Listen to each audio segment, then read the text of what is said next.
Pagdating ng huling araw, lahat ng taong namatay, saka lahat ng taong buhay, huhukuman ng Panginoong Hesus. Kaya yung kamatayan ng tao, takda ng Diyos yun mula nang siya ay magkasala. Kasi nung magkasala ang tao, lumabag sa Diyos, dumating ang mga sakit. Halimbawa, ikaw merong rayuma, no? Gusto mo bang mabuhay ng 1,000,000 taon na may rayuma?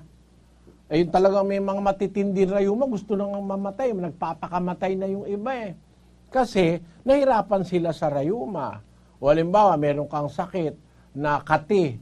Merong mga tao yung kati ng kati, kamot ng kamot, nagdudugo na, makati pa rin. Napakahirap. Akala ko yung kati masarap. Pagka sumobra pala kati, ayaw mo na ng kati.